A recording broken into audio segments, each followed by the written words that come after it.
जय माई की। आज गणेश चौथ है। आज भारत में सारे सनातनी गणेश चतुर्दशी मना रहे हैं। हर घरों में गणेश जी की मूर्ति आ रही है, स्थापित हो रही है।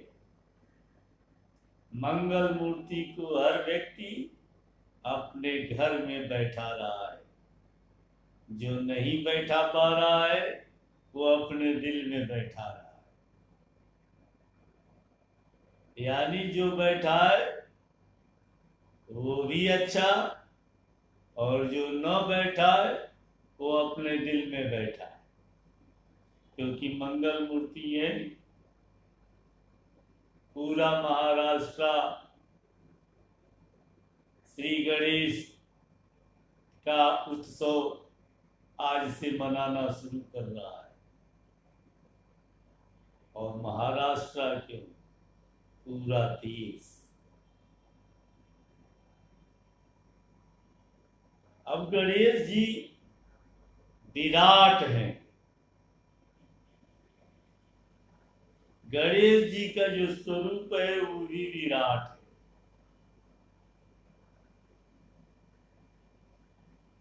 सिर हाथी का, पेट निकला हुआ, चार भुजाएं, धोती पहने हुए और पैर पलाठी सुखासन में बैठे हुए। एक छोटा सा चूहा उनको लेके घूमता है। एक प्लेट भी रखा हुआ है मूर्ति के सामने, जिसमें मोदक रखा हुआ है। अब थोड़ा इस स्वरूप पे हम लोग प्रकाश डालते हैं। ये किस तरीके का स्वरूप है? अगर गणेश जी को आप ध्यान से देखें तो आपके अंदर एक खुशी आने लगी। ऐसी खुशी जिसके मालिक श्री गणेश हैं। और आप उनके स्वरूप को देखकर ही जब खुश हो जाते हैं। और जीवन में खुशी और दुख का परसेंटेज क्या है? दुख ज्यादा और सुख कम। सुख को व्यक्त करने के लिए, सुख को महसूस करने के लिए और सुख में जीने के लिए श्री गणेश होने आवश्यक हैं। दुख के लिए तो बहुत सारे कारण हो सकते हैं, लेकिन सुख के लिए केवल गणेश ही संभव है। उन्हीं का ध्यान करके, उन्हीं के स्वरूप को देख के आप खुश हो सकते हैं। कहानियां हैं बहुत सारी श्री गणेश की। हम लोग कहानी में नहीं जाएंगे, बस इतना जानेंगे कि सिद्धि बुद्धि सहिताय श्री महागणाधिपते नमः सुख के देवता हैं।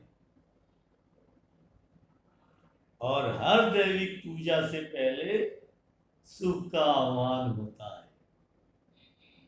बिना सुख के आह्वान के वो पूजा आगे बढ़ती ही नहीं। इष्ट जा चाहे कोई भी हो, सुख तो गणेश है।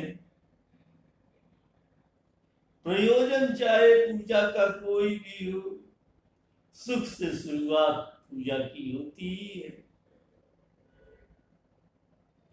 तो हम लोग अपने जीवन में गणेश जी के महत्व को समझें। सुख चाहिए तो गणेश जी हैं, और सुख तो सबको चाहिए। राजा हो या रंग, अमीर हो या गरीब, नर हो या नारी, सबको सुख चाहिए और सब सुख के ही वशीभूत है। दुख किसी को नहीं चाहिए। दुख से आदमी भागता है और दुख के अंदर अगर सुख तलाश लिया फिर क्या करें? उसी को मोक्ष कहते। यानी इस ब्रह्मांड के स्वरूप पे भी नजर डाले तो सिद्धि बुद्धि संहिता श्री महागणाधिपति से मिलता जुलता है।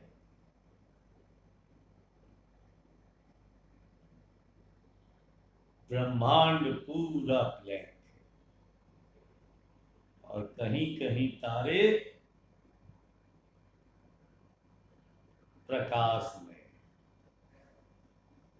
अगर उसी प्रकाश में खो गए तो सारा अंधियारा समाप्त।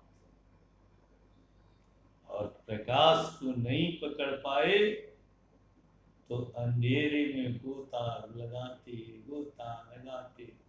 अंधेरा जीवन से समाप्त नहीं हो सकता है। तो गणेश जी वही प्रकाश के सूक्ष्म रूप हैं और इन्हीं के साथ होकर इनके रूप को विराट कर देना है। फिर सारी पाप कर्म, सारी अरिष्टकारक चीजें, सारी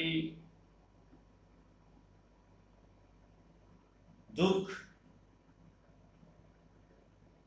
इनके आ जाने से समाप्त हो जाती और सुख की किरण प्रकट हो जाती।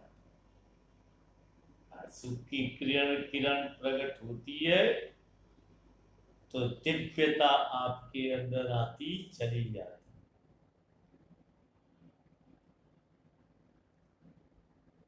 गणेश जी हैं छोटी आंखों वाले, समान रूप से सबको देखने की प्रेरणा देते हैं।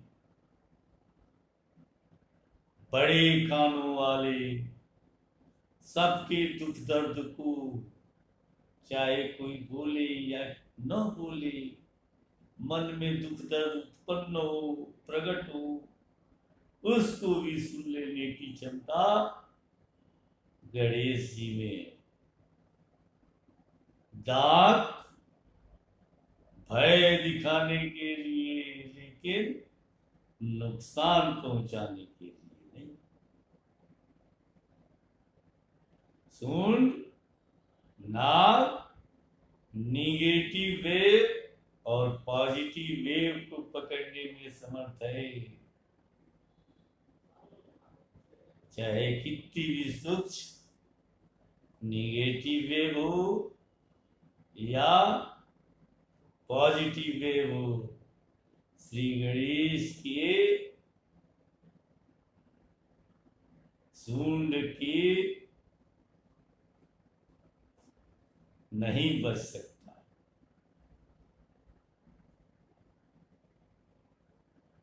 पेट बहुत बड़ा है, सब कुछ हजम करने की क्षमता। 4 भुजाएं, शत्रु के को भयभीत और दमन करने में समर्थ। शत्रु क्या है? अज्ञान, यही मुख्य शत्रु है। और चूहा, छोटा सा सवारी कर रहे हैं चूहे की, पूरा इतना बड़ा शरीर को भी साध के चूहे की पीठ पे विराजमान होने की क्षमता। वाह, स्वरूप ही आपका निराला है। इसी स्वरूप को ध्यान करके गणेश भक्त जितने भी हैं सब तर जाते हैं। तरना सुख में घूरते लगा। सुख में अगर गोता लगाना है तो श्री गणेश को अपने आप को समर्पित कर देना है और जैसा उनका स्वरूप है वैसा ही बनने लगना है। जब आप कुछ परसेंटेज में वैसा बनते हैं फिर क्या करें, आप खुद श्री गणेश हो जाते हैं और गणेश चौथ आपके लिए श्रेष्ठ फल देने वाला हो जाता है। गणेश जी को घर में स्थान दें या न दें, आपके दिल में गणेश जी प्रकट हो जाते हैं और आपका जीवन सुखों से भर देते हैं। और सुख अमीर और गरीब की कल्पना से हटके है। अमीर भी सुखी नहीं हो पाते और गरीब सुख में ही रहता है। तो सुख को प्राप्त करना श्री गणेश की पूजा से संपन्न होता है। श्री गणेश की जय हो। मंगल मूर्ति मौर्या। सिद्धि बुद्धि सहिताय श्री महागणाधिपतये नमः। जय माई की। हरिद्रा गणपति की जय हो।